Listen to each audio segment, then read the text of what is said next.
আরে কিসের এত ক্ষমতা? উষ্টা খেলে নখ ভেঙে যায়, গাড়ির নিচে পড়লে পিষে যেতে হয়, পানিতে পড়লে ডুবে যেতে হয়, ছাদ থেকে পড়লে দুমড়ে মুচড়ে যেতে হয়, আগুন লাগলে পুড়ে যেতে হয়। আমরা এত দুর্বল মানুষ, কিসের এত আমাদের ক্ষমতা? 20 কিলোমিটার বেগে দৌড়ানোর ক্ষমতা, অথচ আল্লাহ এই দুইটা পা দিয়ে 60 বছর দাঁড় করা রাখে, এমন পা যেখানে একটা কাঁটা ঢুকে যায়। এই একটা ছোট্ট কাঁটা আর সুই ঢুকে গেলে হাঁটার ক্ষমতা নাই কারো ব্যথায়। এত দুর্বল মানুষকে কে সোজা সাবলীল করে হাঁটায়? তাহলে ইবাদত কার হবে?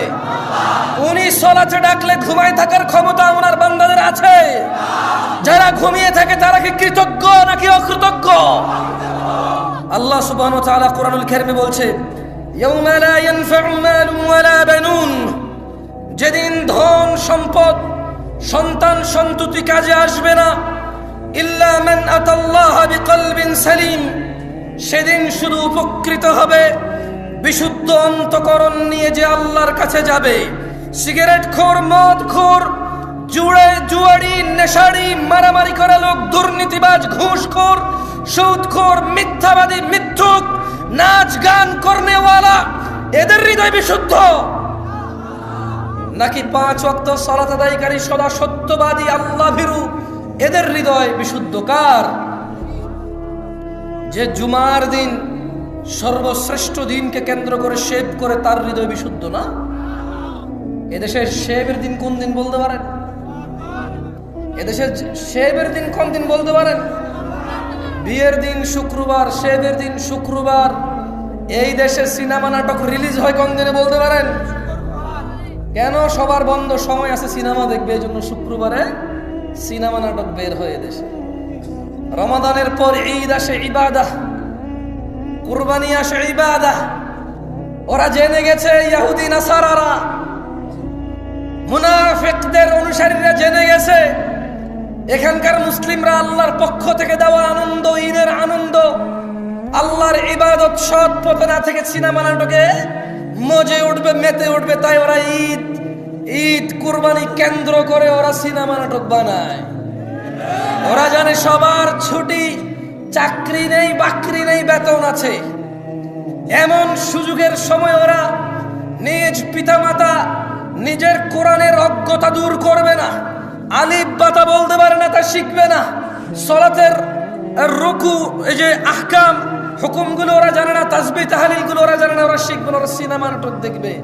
মুনাফিকদের অনুসারীরা জেনে গেছে যে আমরা নামে মুসলমান, সময় পেলেই সিনেমা দেখব, সময় পেলেই নাটক দেখব। এই জন্য ওরা জানে কখন আমাদের বন্ধ, সে অনুযায়ী সিনেমা নাটক ওরা করে। এ হচ্ছে আমাদের ইমেজ মুনাফিকদের অনুসারীদের, শয়তানদের অনুসারীদের কাছে। ওরা জেনে গেছে আমরা কখন শেভ করি, ওরা জেনে গেছে আমরা কখন সিনেমা নাটক দেখি, সে অনুযায়ী ওরা আমাদের জন্য বানায়। আল্লাহ বলছেন, ইয়াউমা লা ইয়ানফা'ু মালুন ওয়ালা বানুন, ও 5 সন্তানের পিতা, ও জজ ব্যারিস্টারের পিতা, ও এমপি মন্ত্রীর পিতা, ও ব্যবসায়ী ধনাঢ্য ধন সম্পদশালীর পিতা, ইয়াউমা লা ইয়ানফা', সেদিন কোন কাজে আসবে না, মালুন ওয়ালা বানুন, সম্পদ এবং সন্তান, ইল্লা মান আতাল্লাহা বিকলবিন সালিম, সেদিন শুধু উপকৃত হবে যে আল্লাহর কাছে একটা বিশুদ্ধ, সুন্দর, পরিষ্কার অন্তর নিয়ে হাজির হবে। ওয়াউজলিফাতিল জান্নাতু লিল মুত্তাকিন, আল্লাহ ভীরুদের জন্য জান্নাতকে নিকটবর্তী করা হবে। ওয়াবুররিজাতিল জাহিমু লিল গাওয়িন, ওয়াবুররিজাতিল জাহিমু লিল গাওয়িন, এবং পথ ভ্রষ্টদের জন্য জাহান্নামকে উন্মোচিত করা হবে। লা হাওলা ওয়ালা কুওয়াতা ইল্লা বিল্লাহ। তাহলে পথ ভ্রষ্টের জন্য সেদিন কি করবে আল্লাহ? আপনারা কি শুনেন নাই আমি কি বলছি? জাহান্নামকে কি করবে? খুলবে। জাহান্নামকে কি করবে? খুলবে, মেলে ধরবে, উন্মোচিত করবে আল্লাহ সুবহানাহু ওয়া তাআলা পথ ভ্রষ্টদের জন্য। ওয়াকিলা লাহুম, এবং ওদের তিনি সুবহানাহু ওয়া তাআলা বলবে আইনামা কুনতুম তা'বুদুন, তারা কোথায় যাদের তোমরা ইবাদত করতে, মিন দুনিল্লাহ, আল্লাহর পরিবর্তে যাদের তোমরা ইবাদত করতে। আল্লাহ তার রাসূল বলেছে ডান হাতে খেতে, তুমি বাম হাতে খাও, কারণ সিনেমার নায়ক বাম হাতে খায়। আল্লাহ নবী সাল্লাল্লাহু আলাইহি সাল্লাম চুল একরকম কাটতে বলেছে, তুমি এটার মধ্যে এমনি উমনি আইকা উইকা ছোট, এখান দিয়ে ওখান দিয়ে বড়, এখান দিয়ে হ্যান এখান দিয়ে তেন, এখান দিয়ে লাল ওখান দিয়ে নীল এখান দিয়ে বেগুনি। কেন তোমাকে রোনালদো রিভালদো বলছে? তোমাকে সিনেমার নায়ক নায়িকা গায়ক গায়িকা বলছে এমনি যদি চুল কাটো তাইলে না তোমার সুন্দর লাগে। তিনি সাল্লাল্লাহু আলাইহি ওয়াসাল্লাম বলেছে ওয়াগফিরুল্লাহ, ও আমার উম্মতরা, দাড়িকে মাফ করে দাও, ক্ষমা করে দাও দাড়িকে। ওয়াফুল্লাহ, দাড়িকে লটকাও, যতটুকু ঝুলে ঝুলাও এটাকে। তুমি বলো সিনেমার নায়ক বলেছে যখন তুমি একেবারে এটাকে শেপ করে ক্লিন করে সিদ্ধ ডিমের মতো হয়ে যাবা তখন তোমার সুন্দর লাগবে। ভাই তোমার কেমন লাগে জানি না, আমি ব্যঙ্গ করে বলছি না। বহু মানুষ দেখছি দাঁড়িয়ে আছে, এরপরে শেভ করার পর মনে হয় যেন ডিম ছুলে ফেলছে, এরকম আলু ছুলে ফেলছে, এরকম লাগে। আমি ব্যঙ্গ করে বলছি না, বললাম আমার এরকম লাগে আর কি। আমার হয়তো এটা আমার প্রবলেম, হয়তো আমার হীন মন মানসিকতা, হয়তো আমার ছোট নিচ মন মানসিকতা। আমি আন্তরিকভাবে ক্ষমা চাচ্ছি আমার এই নিচ মন মানসিকতার জন্য। তবে আমার এমনই মনে হয়, দেখুন তোমার কাছে মনে হয় এখন লাভ দিলে 10 হাত উপর উঠে যাবার শেভ করছো, ক্ষমতা বেড়ে গেছে। যে মেয়েরে প্রপোজাল করবা সে মেয়ে আর ফিরাইতে পারবে না। যেখানে চাকরির জন্য সিভি ড্রপ করবা এখন চাকরি হয়ে যাবে তোমার। এখন যদি তুমি কারোর সাথে ঘুষাঘুষি মারামারি লেগে যাও তোমার শক্তি বেড়ে যাবে, তুমি জিতে যাবা। দাড়ি কাটছো এই জন্য, আমার এরকম মনে হয় না। আমার কাছে তোমার সিদ্ধ ডিমের মতো লাগে। আপনি নিজে তো শেভ করেন, ঠিক ঠিক বলছেন। আপনার কাছে কি মনে হয় আপনি ঠিক বেঠিক ঠিক বেঠিক হবে? আমি একবারও জিজ্ঞেস করছি ঠিক কিনা, একবারও জিজ্ঞেস করছি। আমি যা বলি তার যদি সত্যায়ন আপনি করতে হয় তাহলে আমি কি এখানে পরীক্ষা দিতে আসছি? মানে আমি বলবো ঠিক কিনা, আপনি বলবেন ঠিক, তারপরে ঠিক হবে, তাহলে আমি কি এখানে আমাকে আনছে কেন? আমাকে আনছে জেনে বুঝে বলার জন্য। এবার যদি আমার বলাই ভুল হয় আপনি সংশোধন করে দেবেন। আমি আপনাকে ঠিক বেঠিক জিজ্ঞেস করবো কেন? আমি পাগল যে আপনারা বলবো ঠিক, আপনি ঠিক বললে আমার গা গরম হয়ে যাবে। ও আল্লাহ, কত মানুষ ঠিক বলে। হ্যাঁ, এভাবে ঠিক ব্যাঠিক হয় না ভাই। এই পুরো পৃথিবীর সব মানুষ যদি কোনো একটা ঠিককে ব্যাঠিক বলে এটা ঠিক থেকে যাবে। এই পুরো পৃথিবীর সব মানুষ যদি একটা ব্যাঠিককে ঠিক বলে এটা ব্যাঠিক থেকে যাবে।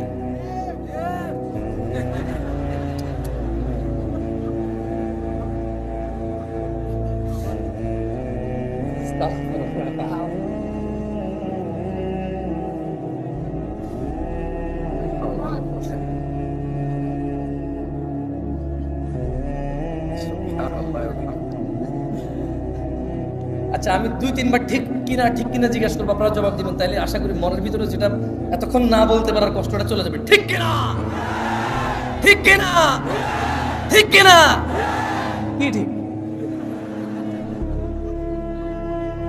এই দেশে ঠিক কিনা বলার পরে যে ঠিক বলে সবাই, এটার কোনো ঠিক থাকা দরকার নেই। এই ঠিক কিনাটাই ঠিক, বুঝছেন? কোন সাবজেক্ট হওয়া লাগবে না, ঠিক কিনা এটাই একটা সাবজেক্ট, এটাই ঠিক। এবং ধরেন আমি বলি আমাদের অবস্থা এমন, আমি দেখলাম যে ধরেন এক্স ওয়াই রে ঘুষি দিছে, আমি হইলাম জেড, এটা দেখছি। এক্স ওয়াই রে ঘুষি দিছে, আমি জেড দেখছি। এখন এক্স আইসা যখন আমার বলো যে জামশেদ ভাই কোন জীবনে বেয়াদবি দেখছেন? না। আপনাদের সাথে কোনোদিন বেয়াদবি করছি না? আসলে ভাই আমি পারছি না, আমি তো দেখিনি। কেন আমার বিচারক মানছে তো একদম জীবন আমার সাথে বেয়াদবি করে নাই। আপনাদের সামনে জীবনে বেয়াদবি করছি কোনোদিন 2 কথা হয়েছে ভাই? কোন ভাই এগুলোকে যখন যখন ফুলাই আমার সাক্ষী মানে না আসলে বেয়াদবি কোনোদিন করেন না। তো এগুলো হচ্ছে আমাদের মানে একেবারে রক্তে মিশে গেছে জিনিসগুলা। অন্যায় দেখার পরও যখন আমার বিচারক মানা হয় আমি বলি যে না, ছেলেটা তো সম্মান করছে আমার। মানে সিগারেট আল্লাহর সামনে খায়, কার সামনে খায়? আল্লাহর সামনে খায়, এটাতে বেয়াদবি নাই। বলে ছেলে খুব ভালো, জীবনেও বেয়াদবি করে নাই, মাঝে মধ্যে সিগারেট খায় মনে হয়, আমাকে দেখে এভাবে হাত এইভাবে রেখে দেয় পিছনে, হ্যাঁ মানে আমার সামনে খায় না। এই হলো যে ছেলের আদব, ওনার সামনে খায় না, এই জন্য ছেলের আদব। আল্লাহর সামনে খায় কোনো সমস্যা নেই। আল্লাহ আমাদেরকে বুঝে তৌফিক দান করুন। যাই হোক, শোনো ছোট ভাই আমার, তোমাদের সামান্য কিছু নসিহত করে চলে যাব। আমার প্রাণ প্রিয় দিনী ভাই, আল্লাহ সুবহানাহু ওয়া তাআলা আমাদের সৃষ্টি করেছেন সুন্দরতম অবয়বে, এবং তিনি যেভাবে চেয়েছেন ঠিক সেভাবেই তিনি আমাদের সৃষ্টি করেছেন। যেমনটা তিনি কোরআনুল কারীমে বলেন, হুয়াল্লাযী ইউসাউবিরুকুম ফিল আরহামি কাইফা ইয়াশা, তিনি মাতৃগর্ভে যেভাবে ইচ্ছা তোমাদের আকৃতি গঠন করেন। আমাদের আকৃতি কে গঠন করেছে?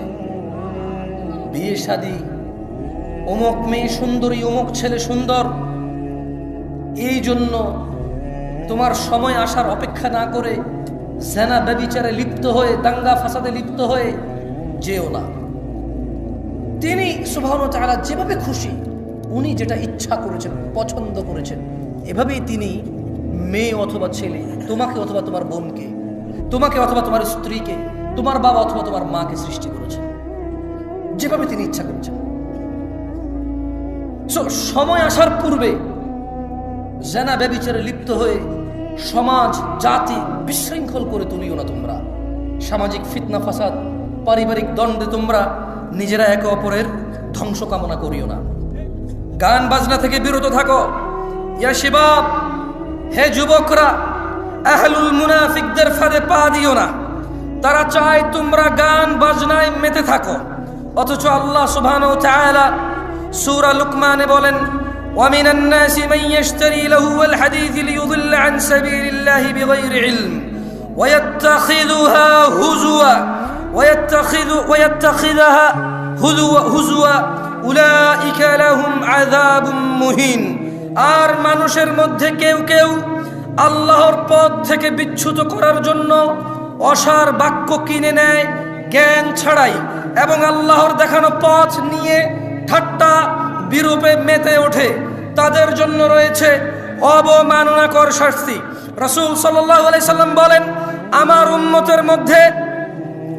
উম্মতের কিছু লোক মদের নাম পাল্টিয়ে তা পান করবে। তাদের সামনে গায়িকারা বিভিন্ন বাদ্যযন্ত্র সহকারে গান করবে। আল্লাহ তাআলা তাদের ভূগর্ভে বিলীন করে দেবেন এবং কিছুকে আকৃতি বিকৃত করে দেবেন। ইয়া শিবাব, গান বাজনা থেকে বিরত থাকো। আহলুল মুনাফিকরা চায় তোমরা তোমাদের সুন্দর জীবন ও যৌবন গান বাজনায় মেতে উঠে, গান বাজনায় ভুলে গিয়ে নিজেদের ভবিষ্যৎ, নিজেদের দ্বীন, আখলাক, চরিত্র, নিজেদের জীবনের গুরুত্ব, যৌবন তোমরা বিসর্জন দাও। তারা চায় তোমরা, তারা যেভাবে নাচে সেভাবে নাচো, যেভাবে নাচায় সেভাবে নাচো। তোমরা তাদের অ্যালগরিদমে চলে আসো। তারা আজকে এই গান, কালকে ওই গান, আজকে এই সিনেমা, কালকে ওই সিনেমা, পরশু অমুক সিনেমা চলে আসছে, আসতেছে, আসবে, বানাইছে, বানাবে, বানাতে পারে। তোমাদের একটা চক্রের ভিতরে তারা রেখে দিয়েছে। ইয়া শিবাব, হে যুবকরা, আহলুল মুনাফিকদের ফাঁদে পা দিও না। তার চেয়ে তারা চায় তোমরা নেশায় মত্ত হয়ে তোমরা তোমাদের জীবনটাকে জাহান্নামের দিকে ঠেলে দাও। তারা চায় তোমরা নেশায় মত্ত হয়ে, নেশায় নিজেকে উজাড় করে দিয়ে, উৎসর্গ করে দিয়ে তারা চায় তোমরা জাহান্নামের নিকটবর্তী হয়ে, জাহান্নামের গভীরে গহ্বরে তোমরা বিলীন হয়ে যাও। তারা চায় তোমরা শয়তানের ফাঁদে পা দাও, তোমরা আল্লাহ দ্রোহিতায় মেতে ওঠো। তারা চায় তোমরা নেশা করে আল্লাহ ও তার রাসূলের দ্রোহিতায় মেতে ওঠো। অথচ আল্লাহ সুবহানাহু ওয়া তাআলা চায় তোমরা সফল হও, সফলতার দিকে আসো। তিনি সুবহানাহু ওয়া তাআলা বলেন, ইয়া আইয়ুহাল্লাযীনা আমানু, হে তোমরা যারা ঈমান এনেছো। কারা কারা আমরা ঈমান এনেছি রবের প্রতি? তাকবীর! ঈমান এনেছি কারা কারা? কার প্রতি ঈমান আনছি? তিনি আরশের মালিককে, বিচার দিবসের মালিককে, জান্নাত জাহান্নামের মালিককে, সুস্থতাকারীকে, রিজিক দাতাকে আমরা ওনার প্রতি ঈমান আনছি। তিনি বলছেন, ইয়া আইয়ুহাল্লাযীনা আমানু। তাহলে আমাদেরকে বলছেন, যারা আমরা ঈমান আনছি সবাইকে বলেন।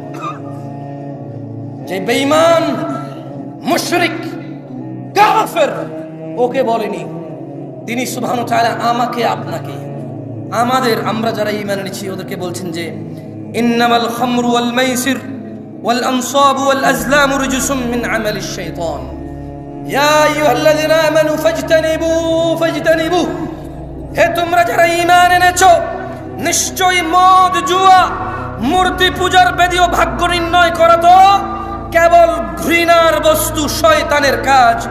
ফাজতানিবু তোমরা এটা থেকে বিরত থাকো, তোমরা এটা বর্জন করো। ফাজতানিবু লাআল্লাকুম তুফলিহুন মদ জুয়া এগুলো তোমরা বর্জন করো, লাআল্লাকুম তুফলিহুন যাতে তোমরা সফল হও। মুনাফিকরা চায় মদ জুয়া খেলাধুলা হাসি তামাশায় আমরা আমাদের জীবনটাকে বিলিয়ে দেই, উৎসর্গ করে দেই। জাহান্নামের অধল নিচে আমরা নিজেদেরকে কি বলে এটাকে মানে আমরা জাহান্নামের নিম্ন পর্যায়ে পৌঁছে যাই। এটা হচ্ছে মুনাফিকদের চাহিদা। গান বাজনা নেশা জুয়া এগুলো দিয়ে আমাদের কি করবে?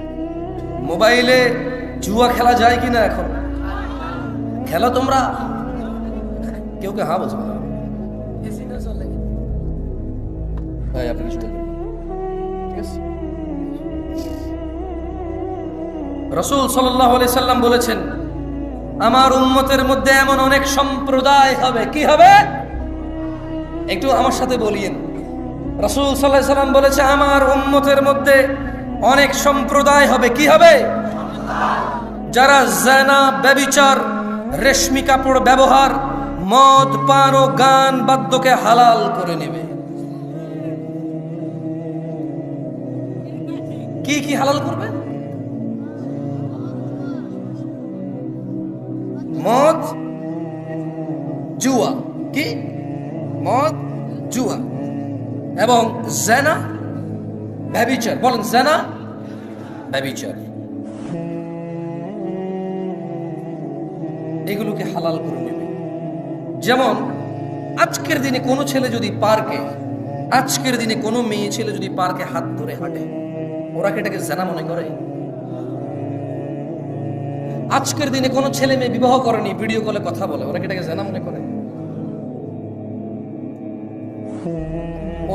ওরা ভাবে আমরা তো উলঙ্গ হইনি, আমরা তো দুইজন উলঙ্গ হইনি, দুইজন আমরা কোনো গোপন সম্পর্কে জড়িত হইনি। ওরা মনে করে শুধু দৈহিক মিলনই হচ্ছে জিনা, এর বাইরে আর জিনা নাই। এটা ওরা বলছে। এই জন্য আপনি দেখবেন কিছু ছেলে প্রশ্ন করবে, হুজুরদের কাছে করে। আমি তো আসলে বড় আলেম না, অনেক আলেমের কাছে প্রশ্ন যায় যে আমি নিয়েন না, মনে কষ্ট নিয়েন না, লজ্জা পাইয়েন না, এই তোমাদের যে ক্যামেরাগুলো তোমরা এখন ঘুরাবা না কেন? একদম যেভাবে সেভাবে স্টিল থাকো। আমি কাউকে লজ্জা দিতে চাই না। যাদের হাতে মোবাইল আছে বন্ধ করে দাও, 2 মিনিটের জন্য আবার তোমরা চালু করে একটা পরীক্ষা নেব। যাদের হাতে মোবাইল আছে তোমরা বন্ধ করে দাও। যেগুলো চলতেছে এগুলো তো কাউকে দেখা যাচ্ছে না। আমি যে প্রশ্ন করবো স্টেজের আশেপাশে আপনারা কেউ হাত তুলিয়েন না, কেমন? কারণ ওই ক্যামেরায় চলে আসবে তো। আমি চাই না আমার কোনো মুসলমান ভাইকে আমি অপমান করি, এটা আমি চাই না। আমি চাই না ওর সম্মান নিলামে উঠে যাক, ফেসবুক উঠে যাক, ইউটিউব উঠে যাক, আমি চাই না। আমি চাই ইসলাহ, সংশোধন। আমি কি চাই? সংশোধন। আমি একটা প্রশ্ন করবো, আপনারা সত্যি জবাব দিবেন আমাকে, কথা দেন। লজ্জার কিছু নেই, কেউ কারোর দিকে তাকাবেন না, কেমন? এখন আমি আপনাদের একটা প্রশ্ন করবো, আপনারা জবাব দিন এবং কেউ কারো দিকে তাকায়েন না। এটা দুষ্টামের কিছু না, এটা আফসোসের কিছু, এটা লজ্জাস্কর কিছু। এটা মানে মাথা নত হয়ে নাকে খত দেওয়ার চাইতে বেশি লজ্জাস্কর কিছু। এটা আফসোসের কিছু, হাসি তামাশার কিছু হবে না। তবে আমি অনুরোধ করবো কেউ কারো দিকে তাকাবেন না, কেউ কারো দিকে ক্যামেরা করবেন না, সত্যি করে জবাব দিবেন। আমি শুধু ইসলাহের জন্য জিজ্ঞেস করতেছি। যারা যারা আজকে ঈশান নামাজ পড়েন নাই এখনো, রাতের বাজে 11:30, যারা যারা আজকে ঈশান নামাজ এখনো পড়েন নাই তারা হাত তোলেন। কেউ কারো দিকে তাকায়েন না, কেউ কারো দিকে তাকায়েন না, সবাই নিচের দিকে তাকান। নামান ওয়াল্লাহি যা আমি দেখছি, আমি এই স্টেজ থেকে যা দেখছি, এরা যা দেখছে, তা যদি আপনারা সামনের যারা আছেন দেখতেন, লজ্জায় মাথা নত হয়ে যেত। এ হচ্ছে আমাদের ইসলাম, এ হচ্ছে আমাদের ইসলাম। বাবার লজ্জা করে না তার ছেলে বেনামাজি, শ্বশুরের লজ্জা করে না তার মেয়ের জামাই বেনামাজি, মেয়ের জামাই লজ্জা করে না শ্বশুর বেনামাজি, বড় ভাইয়ের লজ্জা করে না ছোট ভাই বেনামাজি, ছোট ভাইয়ের লজ্জা করে না বড় ভাইয়ের সামনে বেনামাজি। সমাজের চেয়ারম্যান মেম্বার নামাজ চলা অবস্থায় তার জনগণের সামনে সে বেনামাজি অবস্থায় বসে থাকে, অথচ সে জনপ্রতিনিধি। বিচারকের লজ্জা করে না ওই সম্মানজনক জায়গা থেকে সে বেনামাজি। বিবাহের মধ্যে দোষের মধ্যে আসে না যে ছেলে নামাজ পড়ে না, এখানে বিবাহ দেওয়া যাবে না, এটা দোষের মধ্যে পড়ে না। এদেশে ব্যবসা বাণিজ্যের পার্টনারশিপ করার জন্য, চাকরি বাকরি করার জন্য সলাতি ছেলেকে গুরুত্ব দেওয়া হয় না, কারণ এদেশের মানুষ বলে বোরখার ভিতরে শয়তান বেশি, নামাজেরই বেশি। কেন? ও নিজে নামাজ আদায় করে না, তো এই জন্য এটা বলে, অথচ ও জানে না খারাপ আমরা সবাই মুশরিক ও গুনাহগার। খারাপ আমরা সবাই মুশরিক ও গুনাহগার, এটা এক বিষয়, আর মুসলিম ও গুনাহগার এটা আরেক বিষয়। ওকে আমরা বাংলা ভাষায় বয়ান করে বুঝাইতে এখন পর্যন্ত সক্ষম হইনি। গুনাহগার মুসলমান আর গুনাহগার মুশরিক দুটার মধ্যে আসমান জমিনের পার্থক্য আছে। গুনাহগার মুসলমান আল্লাহ শাস্তি দিবে অথবা শাস্তি দিবে না, ক্ষমা করবে, কার ইচ্ছা? আল্লাহর ইচ্ছা। জান্নাতে যাবে, শাস্তি পেয়ে হলেও যাবে। আর বেঈমান গুনাহগার, কাফের গুনাহগার, মুশরিক গুনাহগার, ওর জান্নাতে যাওয়ার কোনো অবকাশ নেই। সালাত, নামাজ যে মধ্যখানের অন্তরায়, নামাজ যে মধ্যখানের অন্তরায়, এটা ওকে আমরা বুঝাইতে ব্যর্থ হয়েছি। ও সালাতকে সাপ্তাহিক অনুষ্ঠানে পরিণত করেছে। ও পাঁচতলা মসজিদ এজন্য করেছে কারণ জুমায় জায়গা দেওয়া যায় না, ফজরের জন্য করেনি। ধিক্কার এমন পরিকল্পনাকারীর উপর। আমি জামশেদ মজুমদার বলি, সেই মনীয় লজ্জা পাও তুমি। আমি ব্যক্তিগতভাবে বলি, লজ্জা পাওয়া উচিত তোমার। পাঁচতলা মসজিদ তুমি ফজর, জোহর, আসর, মাগরিব, ইশা 5 ওয়াক্ত নামাজের পরিকল্পনা করে করনি, শুধু জুমার নামাজকে পরিকল্পনা করে করেছো। তুমি সলাতুল জুমাকে সাপ্তাহিক অনুষ্ঠান রীতির আওয়াজে পরিণত করেছো। তুমি সালাতকে সপ্তাহের এক ওয়াক্তে গিয়ে ঠেকিয়েছো। সালাত মুসলমান ও কাফের মধ্যে পার্থক্য বুঝাইতে অক্ষম হয়েছে তুমি। মসজিদের সভাপতি, তুমি নিজেই তো সালাত আদায় করো। সত্যি কথা বলেন, যারা নামাজ পড়েন নাই তারা তো পড়েন নাই, যারা নামাজ পড়েন তারা একটু হাত তোলেন তো, পড়েন সবসময়। আচ্ছা বলেন তো, টাইলস কি আপনার জন্য জরুরি নামাজ পড়ার জন্য? ফ্যান, এসি, যারা সালাত আদায় করে এত দরকার না, মানে হইলে ভালো, গরম লাগে, ফ্যান চললে বাতাস লাগবে, নাহলে ঘামায় যাবে একটু। কার্পেট হইলে ভালো, নাহলে ওই যে সিরামিক শক্ত অথবা ফ্লোর শক্ত, হাঁটু অথবা ওই যে পায়ের, এটাকে কি বলে ভাই, পায়ের যে জায়গাটার নাম কি বলে? সরি, টাকনু। তো টাকনু, এই হাড্ডিটা নাহলে কালো হয়ে যাবে ফ্লোরে, এই তো একটু ব্যথা লাগবে, দীর্ঘদিন নামাজ পড়লে আস্তে আস্তে কালো হয়ে যাবে এটা, ওই চাপ খেয়ে এই তো। আর কি কার্পেট দিলে একটু আরাম লাগে। সালাত আদায়কারী কি কার্পেটের অপেক্ষা করে? ফ্যানের অপেক্ষা করে? শীত গরম বুঝেও কার জন্য এই সুন্দর না, কার জন্য এই সুন্দর সুন্দর মসজিদগুলো বানিয়ে রাখেন? শুধু জুমার সালাত আদায় করার জন্য। মুসলিমদের টাকা অপচয় করা ছাড়া কিচ্ছু না। বানান, আল্লাহ তৌফিক দিকে একসময় ভরে যাবে ইনশাআল্লাহ, কারণ দিন অনেকের কাছে স্পষ্ট এখন, মাশাআল্লাহ। আমি এতটুকু বলতে পারি, আজকের দিনের মুরব্বীরা, আজকের দিনের যুবকদের অনেক ভুল দেখে। এগুলো হচ্ছে টেকনোলজি, মানে ওদেরকে দ্রুত করে দিচ্ছে, ওদেরকে কি করে দিছে? ফাস্ট করে দিছে। এছাড়া মুরব্বীদেরকে যদি আমি বলি, বুকে হাত দিয়ে সত্য কথা বলেন তো, আপনার যুগের যেই জোয়ান পোলাপান ছিল, এখনকার যুগের পোলাপান কি অনেকেই দাড়ি রাখে না? বলবে যে হ্যাঁ, আগের তুলনায় এখন অনেক বেশি রাখে। এখন অনেক ছেলে পেলে, অনেক পয়সাওয়ালার ছেলে পেলে, অনেক স্মার্ট ঘরের ছেলে পেলে, অনেক জেনারেল ছেলে পেলে 5 ওয়াক্ত নামাজ পড়ে, দাড়ি রাখে মাশাআল্লাহ, এরকম আছে এখন। এখন অনেক মানুষ দিন শিখতে চায়। একটা সময় মাহফিলে এত মানুষ, এটা কল্পনা করা যেত, মুরব্বীরা যারা আছেন করা যেত। এখন মানুষ চায়। আমি আমার বক্তব্য 33 হয়ে গেছে, যেহেতু আপনারা বিরক্ত হন নাই, আমি আর 7 থেকে 8 মিনিট কথা বলে যাব।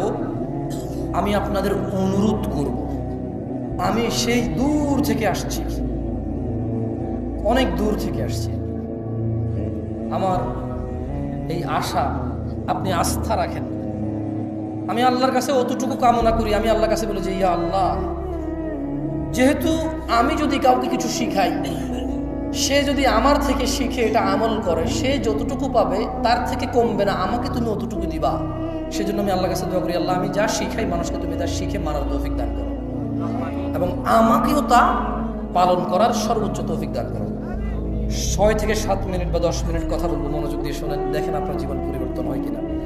যদি এতে না হয়, আপনি চেষ্টা করিয়েন যাতে ইলম অর্জন করার চেষ্টা করেন, যাতে আপনার জীবনটা পরিবর্তন হয়। ইলম ছাড়া জীবন পরিবর্তন আসবে না। আন আবি হুরায়রা রাদিয়াল্লাহু আনহু قال, আপনারা সবাই আছেন? মনোযোগ সহকারে বলেন বিসমিল্লাহ। সুবহানাল্লাহ, সুবহানাল্লাহি ওয়া বিহামদিহি, সুবহানাল্লাহিল আযীম, সুবহানাল্লাহি ওয়া বিহামদিহি, সুবহানাল্লাহিল আযীম। বলেন আল্লাহুম্মা সাল্লি আলা মুহাম্মদ ওয়া আলা আলি মুহাম্মদ কামা সাল্লাইতা আলা ইব্রাহিম ওয়া আলা আলি ইব্রাহিম ইন্নাকা হামিদুম মাজিদ। আল্লাহুম্মা বারিক আলা মুহাম্মদ ওয়া আলা আলি মুহাম্মদ কামা বারাকতা আলা ইব্রাহিম ওয়া আলা আলি ইব্রাহিম ইন্নাকা হামিদুম মাজিদ। দেখেন আপনাকে কি দিতে পারবো ভাই আমি জানি না, তবে এতটুকু বলি, আল্লাহ নবী সাল্লাল্লাহু আলাইহি ওয়াসাল্লাম বলেছে সুবহানাল্লাহ একবার পড়লে আসমান জমিনের খালি জায়গা নেকিতে পূর্ণ হয়ে যায়। সো আপনি এটা বলছেন আলহামদুলিল্লাহ। এরপর বলছে আলহামদুলিল্লাহ তামলাউল মিজান, আলহামদুলিল্লাহ বললে কিয়ামতের মাঠে যে পাল্লা হবে, মাপবে, গুনাহ এবং নেকি মাপবে। আলহামদুলিল্লাহ তামলাউল মিজান, আলহামদুলিল্লাহ শব্দটা বললে মিজান ভারী হয়ে যায়। সো এই জন্য আলহামদুলিল্লাহ বলাইছি, সুবহানাল্লাহ বলাইছি। ওই জিকির করাই নাই আর কি, শিখাইছি। জিকির করে নাই, বলো লা ইলাহা, এগুলো করে না, ওটা করি নাই আর কি, শিখাই দিছি যে সুবহানাল্লাহ বলিয়েন, আসমান জমিনের খালি জায়গা পূর্ণ হবে নাকি। এবং ওই যে দুরূদ যদি কেউ একবার পড়ে, কয়বার? 10 বার রহমত নাজিল হবে। কয়বার? সরি, 10টা রহমত। কয়টা? 10টা গুনাহ ক্ষমা হবে, মর্যাদা বৃদ্ধি হবে। যদি আজকের মাহফিল থেকে যে বলেন যে কি পাইছে, আমি ভাই আপনাকে মুসলমান থাকার মিনিমাম উপায় বলবো, মানে এরপরে আপনি আর মুসলমান না, এরপরে আপনি আর মুমিন না, এটা মিনিমাম। এটা কি আমি এখন যেটা বলবো, এটা হচ্ছে মানে মুসলমান আর কাফের, মুনাফিক আর মুসলমান, মুশরিক আর মুসলমানের মধ্যে পার্থক্যটা দিয়ে যাব আপনাকে। এবার আপনি সিদ্ধান্ত নেবেন, আপনি কি মুসলমান হয়ে থাকবেন, মুমিন হয়ে থাকবেন, মুত্তাকি হয়ে থাকবেন, নাকি কাফের, মুনাফিক, মুশরিক হয়ে পৃথিবী থেকে বিদায় নেবেন। সিদ্ধান্ত কার? আপনাদের। যাই হোক, আন আবি হুরায়রা রাদিয়াল্লাহু আনহু, আবু হুরায়রা রাদিয়াল্লাহু আনহু থেকে বর্ণিত, তিনি বলেন রাসূল সাল্লাল্লাহু আলাইহি সাল্লাম বলেছেন, আমার সাথে একটু বলেন তো, কুল্লু উম্মতি ইয়াদখুলুনাল জান্নাহ। মুখ কি শক্ত হয়ে যাচ্ছে? বলেন আমার সাথে, কুল্লু উম্মতি ইয়াদখুলুনাল জান্নাহ, আমার সমস্ত উম্মত জান্নাতে যাবে। কে বলেছে? রাসূলুল্লাহ। কে বলেছে? সাল্লাল্লাহু আলাইহি ওয়াসাল্লাম। তিনি বলেছেন ইল্লা মান আবা, শুধু আবা জান্নাতে যাবে না।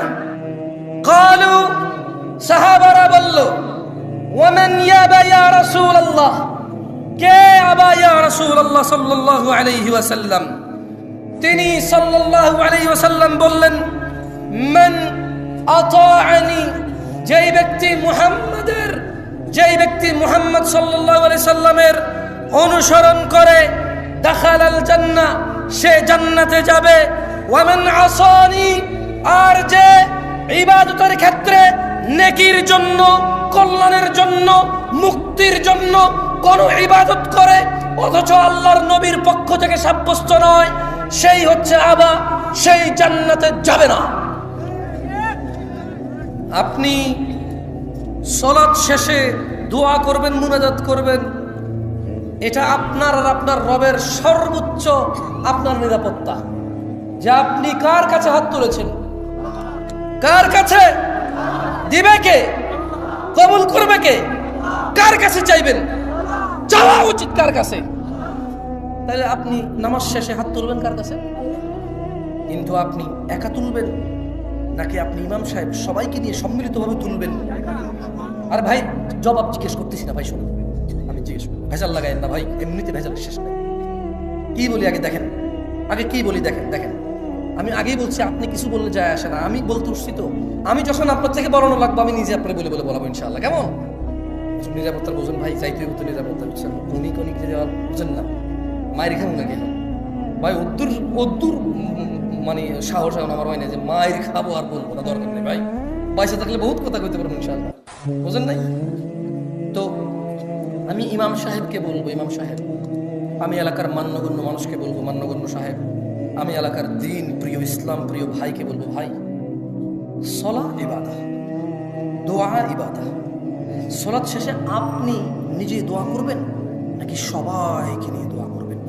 এটা হাদিস থেকে সলভ করেন, এটা আমি সহিহ সুন্নাহ দিয়ে এটা সলিউশন করে ফেলেন। আপনি সিদ্ধান্ত নেবেন তো, আল্লাহ আপনাকে স্বাধীনতা দিয়েছে। আল্লাহ বলছে ইন্না হাযিহি তাযকিরা, এই কুরআনুল কারীম হচ্ছে উপদেশ। ফামান শাআ আত্তাখাযা ইলা রাব্বিহি সাবিলা, তোমাদের মধ্যে যার খুশি স্বাধীন আছে, এটাকে অবলম্বন করবা। যে এটা অবলম্বন করবা সফল হবা, যে অবলম্বন করবে না, আজকে তোমার খুশি চলবে কিন্তু বিচার জীবনে কার খুশি চলবে বিচার দিবসে। এই শুধু এটা মাথায় রেখে কাজ করিয়েন। তো আল্লাহ নবী সাল্লাল্লাহু আলাইহি ওয়াসাল্লাম বলেন যে কুল্লু উম্মতি ইয়াদখুলুনাল জান্নাহ, আমার সব উম্মত জান্নাতে যাবে আবা ছাড়া। বলল আবাকে ইয়া রাসূলুল্লাহ সাল্লাল্লাহু আলাইহি ওয়াসাল্লাম, বলল যে আতাআনি, আমাকে ইতাআত করে, আমাকে অনুসরণ করে ইবাদতের ক্ষেত্রে, আমি যা বলেছি করেছি তা করে, সে হচ্ছে আতা করে, আমাকে অনুসরণ করে। আর যে আমাকে অনুসরণ করে না সেই হচ্ছে আবা, সে জান্নাতে যাবে না। সালাতের গুরুত্ব নিয়ে দু চারটা কথা বলে আমি চলে যাব ভাই আমার, শুনেন। عن معاذ بن جبل رضي الله عنه قال قال رسول الله صلى الله عليه وسلم, আল্লাহ রাসূল সাল্লাল্লাহু আলাইহি ওয়াসাল্লাম বলেন, মুআয ইবনে জাবাল থেকে বর্ণিত, আলা উখবিরুকা বিরাসিল আমরি কুল্লিহি ওয়া আমুদিহি ওয়া যিরওয়াতি সানামিহি, আমি কি সমস্ত কাজের মূল স্তম্ভ সর্বোচ্চ শিখর সম্পর্কে তোমাদের জানিয়ে দেব না? কুলতু বালা ইয়া রাসূলুল্লাহ, মুআয ইবনে জাবাল রাদিয়াল্লাহু আনহু বলছেন যে আমি বললাম হ্যাঁ, হে আল্লাহর রাসূল আপনি আমাদেরকে জানিয়ে দিন। قال, আল্লাহর নবী বলেছে রাসুল আমরি আল ইসলাম, তিনি বললেন সকল কাজের মূল ইসলাম। সকল কাজের মূল কি? সকল কাজের মূল কি? ওয়া আমুদুহুস সালাহ, আর ইসলামের স্তম্ভ হলো নামাজ। ইসলামের স্তম্ভ কি? সকল কাজের মূল কি? সকল কাজের মূল কি? সকল কাজের মূল কি? সকল কাজের মূল কি? ইসলামের স্তম্ভ কি? ইসলামের স্তম্ভ কি? আপনার যত ইবাদত আছে, আপনার যত ইবাদত আছে এই সবগুলোর মূল কি? ইসলাম। সকল কাজের মূল কি? সকল কাজের মূল কি? এই এত বড়, ওকে কেমন? ওয়া আমুদুহুস সালাহ, আর ইসলামের স্তম্ভ কি?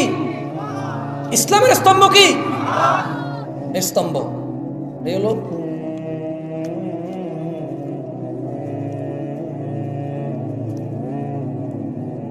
এটা কি আমি ধরে রাখা লাগতেছে? এই খুঁটি ওকে ধরছে কিনা? এই খুঁটি ওকে ধরছে কিনা? এখন এই খুঁটি পড়ে গেছে, আছে আর? আমার সাথে বলেন মুআয ইবনে জাবাল, বলেন মুআয ইবনে জাবাল, মুআয ইবনে জাবাল রাদিয়াল্লাহু আনহু থেকে বর্ণিত, তিনি বলেন আল্লাহর নবী সাল্লাল্লাহু আলাইহি সাল্লাম বললেন, আমি কি তোমাদের আমি কি তোমাদের সমস্ত কাজের মূল স্তম্ভ ও সর্বোচ্চ শিখর সম্পর্কে জানিয়ে দেব? মুআয ইবনে জাবাল বললেন, হ্যাঁ ইয়া রাসূলুল্লাহ, আপনি জানিয়ে দেন। তিনি সাল্লাল্লাহু আলাইহি ওয়াসাল্লাম বললেন, সকল কাজের মূল ইসলাম। সকল কাজের মূল কি? ইসলামের খুঁটি কি? যার সলানে তার ইসলাম আছে, খুঁটিবিহীন ছাদ না? বাহ বাহ বাহ, সবকিছুকে আসমান মনে করেন না? সবকিছুকে আসমান মনে করেন। আপনি নিজেকে আসমান মনে করেন যে আপনার খুঁটি লাগবে না। আপনি কি আসমান? আপনি আসমান না, আপনি মানুষ। আপনি কি মানুষ? আপনি মুসলমান হইতে হলে খুঁটি লাগবে। ইসলামের খুঁটি কি? সলা। আল্লাহ সুবহানাহু ওয়া তাআলা আমাদেরকে বুঝার তৌফিক দান করুন। দেখেন, আমি একটা হাদিস, আরো একটা হাদিস আপনাকে পড়ে শোনাই। এটা হচ্ছে আন আব্দুল্লাহ ইবনে মাসউদ রাদিয়াল্লাহু আনহু قال, মানে আব্দুল্লাহ ইবনে মাসউদ থেকে বর্ণিত, তিনি বলেন যে সাআলতু নবী সাল্লাল্লাহু আলাইহি ওয়াসাল্লাম, আমি আল্লাহ নবী সাল্লাল্লাহু আলাইহি ওয়াসাল্লামকে জিজ্ঞাসা করলাম, আইয়ুল আমালি আহাব্বু ইলাল্লাহ, আল্লাহর কাছে কোন কাজটি সর্বপ্রিয়? তিনি সাল্লাল্লাহু আলাইহি ওয়াসাল্লাম বললেন যে as-সালাতু আলা ওয়াক্তিহা, আল্লাহর কাছে সবচাইতে প্রিয় হচ্ছে সময় মতো নামাজ পড়া। আল্লাহর কাছে সবচাইতে প্রিয় আমল কি? সময় মতো নামাজ পড়া। বলেন as-সালাতু, জোরে, as-সালাতু আলা ওয়াক্তিহা। আল্লাহর কাছে সব থেকে প্রিয় ইবাদত কি? as-সালাতু আলা ওয়াক্তিহা। সালাত মানুষের গুনাহের কাফফারা হয়ে যায় ভাই আমার। যাই হোক, আমি লাস্ট একটা হাদিস বলে আজকের বক্তব্য থেকে আমি বিদায় নেব ইনশাআল্লাহ। রাত অনেক হয়েছে, আমি জানি আপনারা 30 কিলোমিটার দূর থেকে এখানে আসছেন না? অনেকে 30-40 কিলো। আমি শুনছি একজন বলছে ভাই রংপুর থেকে আসছে। আমি জানি না এখান থেকে রংপুর, আমি জানি না। এই যে ওদের হাত ধরবো, রংপুর থেকে আসছে। আমি কষ্ট দিতে ইচ্ছুক নাই ভাই। আপনারা আমাকে ভালোবাসে আসছেন, আমার উচিত হবে না আপনাকে কষ্ট দেওয়া, কারণ আপনি আমাকে আল্লাহর জন্য ভালোবাসেন। আহাব্বুকুমুল্লাযী আহবাবতানি লাহ, আমিও আল্লাহর জন্য আপনাদের ভালোবাসি। দুইটা হাদিস বা একটা হাদিস বলে চলে যাবো। দেখেন ভাই আমার, আন সাঈদ ইবনে মুসাইয়্যিব রাদিয়াল্লাহু আনহু থেকে বর্ণিত। না কথা বলিয়েন না প্লিজ, একটা হাদিস প্লিজ, কথা বলিয়েন না। এইটা মানে আমি যে এতক্ষণ বলছি যে মুনাফিক মুশরিক হয়ে মরবেন নাকি মুসলমান হয়ে মরবেন, এই হাদিস থেকে বলছি আমি আসলে। যে সাঈদ ইবনে মুসাইয়্যিব রাদিয়াল্লাহু আনহু থেকে বর্ণিত, তিনি বলেন আল্লাহর নবী সাল্লাল্লাহু আলাইহি ওয়াসাল্লাম বলছে যে বাইনানা ওয়া বাইনাল মুনাফিকিন, আমাদের মুসলমানদের, আমাদের মুমিনদের, আমি আর আমার উম্মতের মধ্যে পার্থক্য হচ্ছে, আমি একটু ব্যাখ্যা করে বললাম আর কি, এভাবে উনি বলেন। উনি বলেছে যে বাইনানা, আমাদের, ওয়া বাইনাল মুনাফিকিন, মুনাফিকদের মধ্যে পার্থক্য হচ্ছে শুহুদুল ইশা ওয়াস সুবহ, ঈশার নামাজ আর ফজরের নামাজ উপস্থিত হওয়া। মুনাফিকরা উপস্থিত হতে পারে না। যাই হোক, আজকের দিনের শেষ হাদিসটা আমার সাথে পড়ে আমরা চলে যাব, কেমন? এটা শেষ হাদিস, পড়বেন? পড়বেন, যত শক্তি আছে শরীরে এটা দিয়ে পড়েন যাতে মনে থাকে। বলেন আমার সাথে, বলেন আন জাবির রাদিয়াল্লাহু আন। উঠে দাঁড়ান, সবাই উঠে দাঁড়ান, দাঁড়ায় পড়েন এটা, কারণ বস শেষ। দাঁড়ান ভাই হয়েছে। পুলিশ একজন এসে গুলি করে 2টা লাঠি দিয়ে বাড়ি দিলে কই দৌড়াবেন? ওকে, এবার বলেন আন, জোরে, আন জাবির রাদিয়াল্লাহু আন। জাবির রাদিয়াল্লাহু আনহু থেকে বর্ণিত, তিনি বলেন আল্লাহর রাসূল সাল্লাল্লাহু আলাইহি ওয়াসাল্লাম বলেছেন, বাইনাল আবিদি, সবাই হাত রাখেন, বাইনাল আবিদি ওয়া বাইনাল কুফরি, বাইনাল আবিদি ওয়া বাইনাল কুফরি তারকুস সালাহ, বান্দা এবং কুফরের মধ্যে পার্থক্য হচ্ছে তারকুস সালাহ, নামাজ ছেড়ে দেওয়া।